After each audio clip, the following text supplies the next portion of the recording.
Good afternoon, everybody. Dr. Michael Jacobs here at the Fertility and IVF Center, restarting our Monday afternoon Instagram chats, and appreciate everybody joining us. And I'm sorry, with all the vacation scheduling in the summertime, we had to put these on hold for a while. One of the topics that we thought we'd address today is unexplained infertility. What is it? How do we treat it? What are the present best practice guidelines by American College of OBGYN, American Fertility Society, on how to address patients with unexplained infertility. So first, to be diagnosed with unexplained infertility, we need to have, on the male side, reasonable sperm. So a semen analysis needs to be done on the male partner. On the female side, there has to be evidence of at least one patent fallopian tube. And that's because obviously there are two tubes, and if one is blocked, it doesn't mean the other one can't work. So you need at least one patent tube to work with, normal sperm or reasonable sperm, even if it's a little bit low, and ovulation having taken place. And so if you're having regular cycles with a mid-cycle ovulation predictor kit being positive, or you've used basal body temperature charts, have had a progesterone level on the 20th, 21st day of the cycle, all those things will tell us that you're ovulating. So to fall in this category of unexplained infertility, you need to be trying to get pregnant for a year if you're under 35, or at least 6 months if you're over 35 years of age. You need to have reasonable sperm on your partner's side, or use of donor sperm if there's no partner. And at least one patent fallopian tube. So the options that people have looked at is, at this point, do we start treating somebody, or we do more diagnostic tests? And in a patient with a history suggestive of anatomic disease, such as one tube being blocked, or a history of pelvic pain or endometriosis, past pelvic surgery, ruptured appendix. In that subgroup, certainly a discussion on should we or shouldn't we do a laparoscopy as an outpatient makes sense. But assuming there's no real significant history other than you're not getting pregnant, the issue is, what options do we have for treating? So the first approach is using an ovulatory drug. And this can be, they're usually oral ovulatory drugs, and these are Clomid or letrozole, which is also called Femara.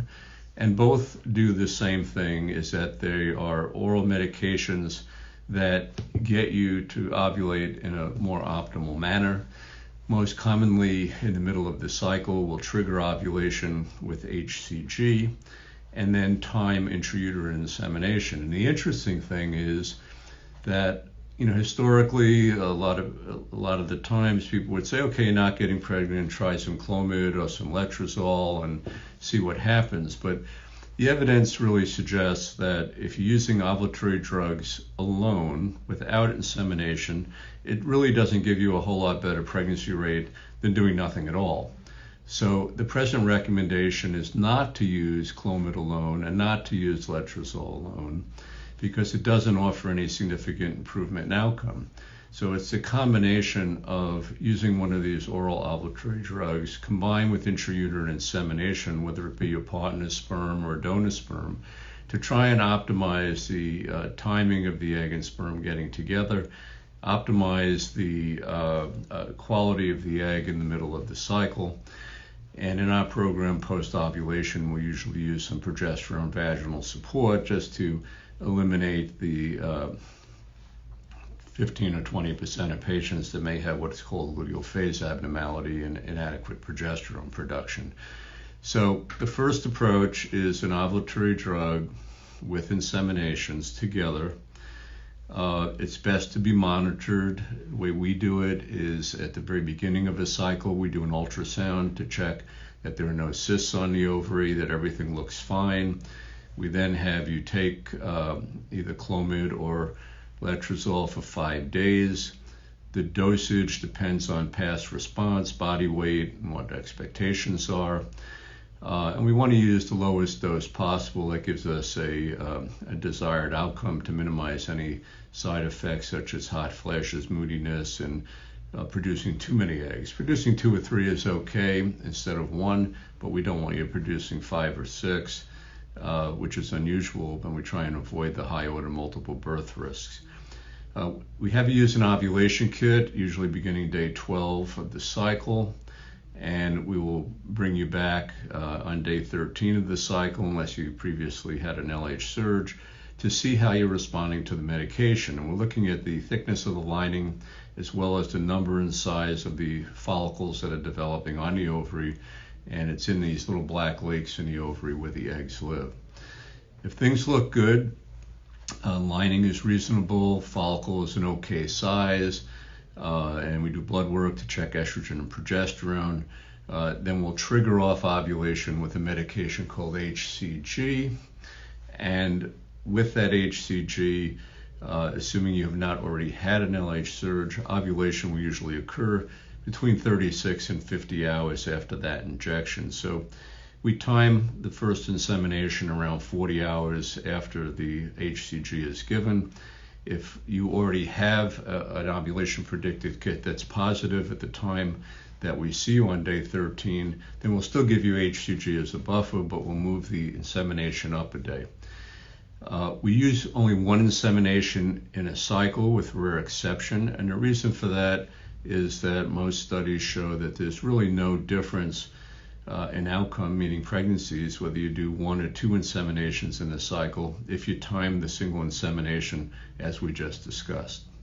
So the first approach is an oral ovulatory drug with intrauterine insemination. Historically, if that didn't work, you would consider using injectable fertility drugs with inseminations.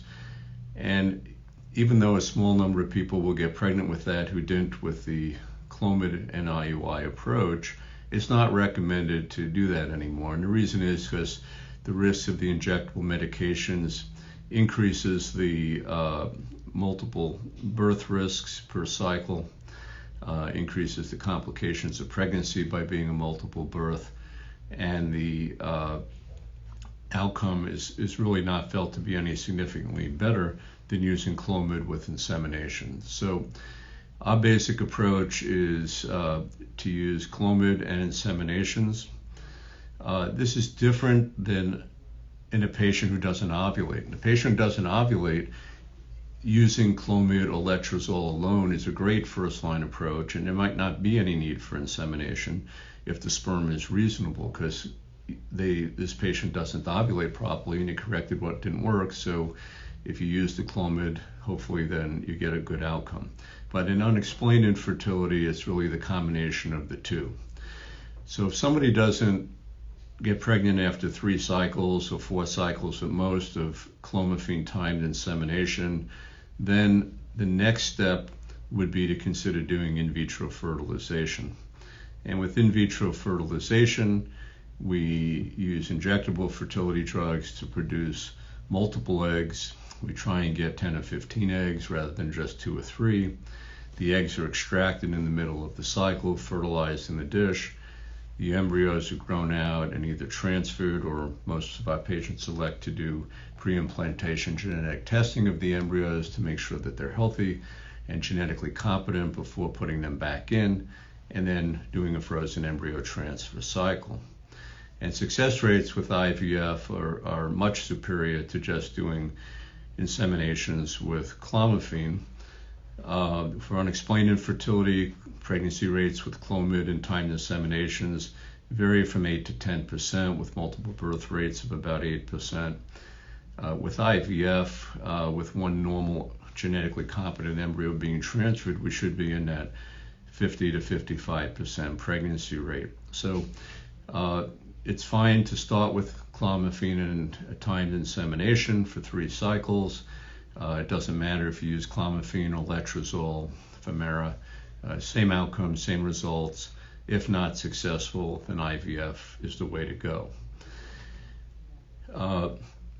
The Slight variations on the theme might be a patient who doesn't respond well to clomiphene alone, and then we would try clomiphene with very low doses of injectable fertility drugs, the so-called mini-stim approach.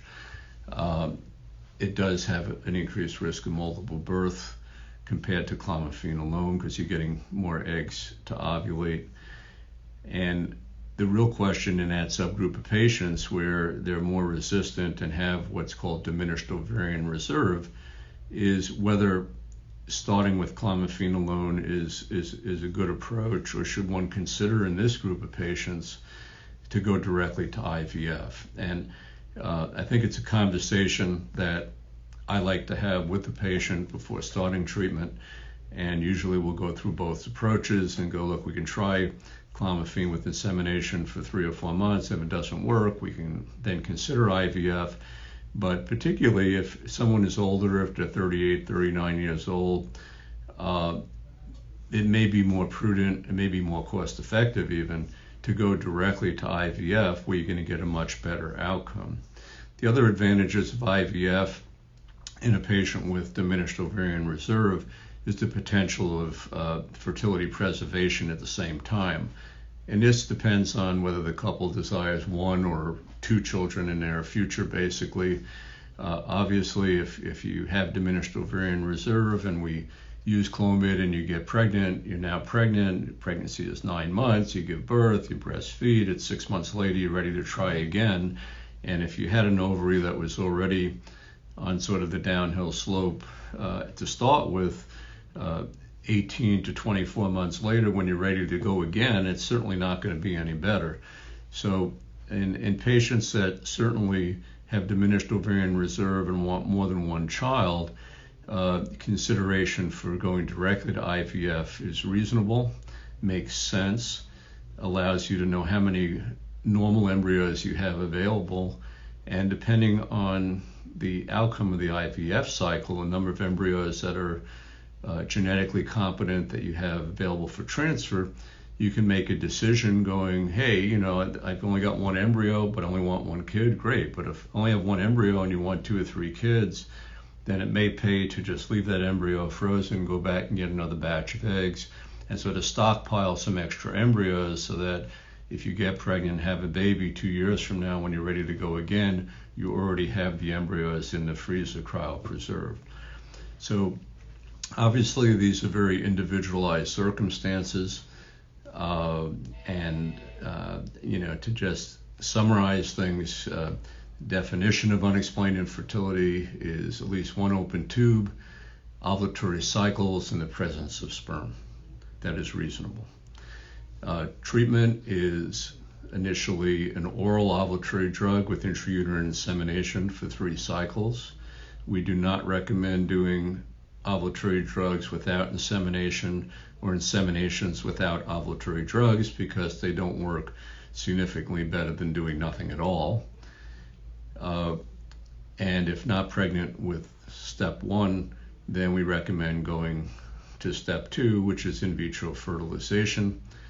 And in patients with diminished ovarian reserve, consideration for going directly to IVF from the get-go may be the most prudent approach. So have a good, safe Monday and a nice week, and wishing everybody welcome back to Instagram on Mondays, and we'll look forward to chatting with you in the future. Have a good day, stay safe, and we're happy to be here to help you. Take care.